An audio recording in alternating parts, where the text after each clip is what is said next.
வணக்கம் மக்களே. உயிரை கொடுத்து ஒரு கேட்ச புடிச்சா கடைசியில நோபால் கொடுத்து நம்ம இந்திய அணிய அப்செட் பண்ணிட்டாரு அம்பையர். இத பத்தி தான் இந்த வீடியோல பார்க்க போறோம். 4வது நாள் முடிவுல ஆஸ்திரேலியா 228 ரன்கள் அடிச்சிருக்காங்க. 9 விக்கெட் போயிருக்குது. கடைசியா நாதன் லைன் மற்றும் போலந்து வாட் அ பெர்ஃபார்மன்ஸ்ங்க. நாதன் லைன் 41 ரன்கள் அடிச்சிட்டாரு, அதுவும் 54 பந்துகள்ல. என்ன சொல்றதுன்னு ஒண்ணுமே புரியல. அதாவது 91 ரன்கள்ல 6 விக்கெட்டை ஆஸ்திரேலியா இழந்தாங்க. பும்ரா மட்டுமே 4 விக்கெட்டை கைப்பற்றி இருந்தாரு, அடுத்தடுத்து காலி பண்ணாரு. சாம் கான்ஸ்டர்ஸ் 8 ரன்கள்ல போல்ட் ஆக்குனாரு. டிராவஸ் ஹெட் 1 ரன்ல அவுட் ஆக்குனாரு. மிச்சல் மார்ஷ் மற்றும் அலெக்ஸ் கேரியா அடுத்தடுத்து அவுட் ஆக்குனாரு. கவாஜாவா சிராஜ் 21 ரன்கள்ல போல்ட் ஆக்குனாரு.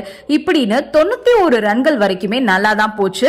ஆனா லபுஷன் மற்றும் கமின்ஸ் பார்ட்னர்ஷிப்போட ஸ்டார்ட் பண்ணிட்டாங்க. லபுஷன் கூட ஸ்மித் பார்ட்னர்ஷிப் பில்ட் பண்ண விடாம சிராஜ் போல்ட் ஆக்குனாரு.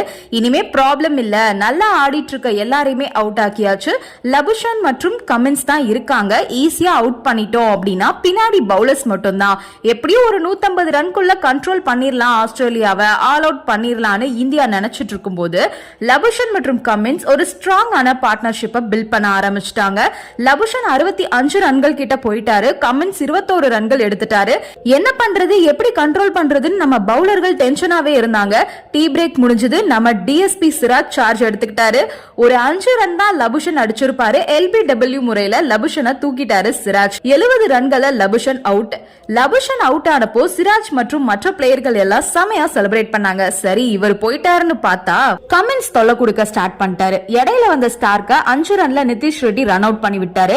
ஆனா கமின்ஸ் நாதன் லைன் கூட பார்ட்னர்ஷிப் போட ஸ்டார்ட் பண்ணிட்டாரு. 2 பேரும் சூப்பரா ஆட ஆரம்பிச்சிட்டாங்க. அந்த நேரம் நம்ம ஜடேஜா ஓவர்ல கமின்ஸ் 41 ரன்கள்ல அவுட் ஆனாரு. மனுஷன் ரோஹித் கிட்ட கேட்ச் கொடுத்துதான் அவுட் ஆனாரு. போன இன்னிங்ஸ்ல 49 ரன்கள் அடிச்சு அரை சதத்தை மிஸ் பண்ணாரு. இந்த முறையும் அரை சதம் போட போன அவரை பாதியிலே எண்டு கார்டு போட்டு ஜடேஜா அனுப்பி வச்சிட்டாரு. இப்போ இருக்கிறது 2 பவுலர்ஸ் தான், நாதன் லைன் மற்றும் போலந்து.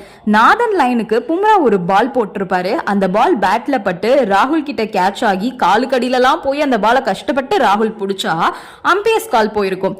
நாட் அவுட் கொடுத்துட்டாங்க. ஏன்னா அது நோபாலாம். பும்ரா ஓவர் ஸ்டெப் பண்ணிட்டாராம். உயிரை கொடுத்து கேட்ச் பிடிச்சா இப்படி நோபால்னு சொன்னா எப்படி இருக்கும்? ஒட்டுமொத்த இந்திய அணியும் சோகத்துல மூழ்கிட்டாங்க. பும்ரா, ரோஹித், ராகுல் எல்லாம் செம்ம அப்செட். இந்த ஒரு நாட் அவுட் ஆஸ்திரேலியாவுக்கு வெற்றி வாய்ப்பை அதிகப்படுத்திருச்சு அப்படின்னு தான் சொல்லணும். ஏன்னா 4வது நாள் முடிவுல நாதன் லைன் 41 ரன்கள் குடிச்சிட்டாரு.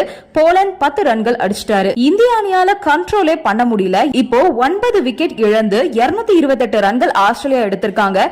ஏற்கனவே ஆஸ்திரேலியா அணி லீடிங்ல தான் இருந்தாங்க. இப்போ 333 ரன்கள் ஆஸ்திரேலியா லீடிங்ல இருக்காங்க. எப்படியும் 5வது நாள் தொடக்கத்துல நாதன் லைன் இல்லனா போலந்து யாராவது ஒருத்தர் அவுட் ஆவாங்க. இருந்தாலும் இந்தியா செகண்ட் இன்னிங்ஸ்ல என்ன பண்ண போறாங்க அப்படின்றதுதான் ஒண்ணுமே புரியல. 3வது டெஸ்ட் தொடர்ல மழை வந்து ஹெல்ப் பண்ணுச்சு. இந்த மேட்ச்ல யார் வந்து ஹெல்ப் பண்ண போறான்னு தெரியல. நன்றி, வணக்கம்.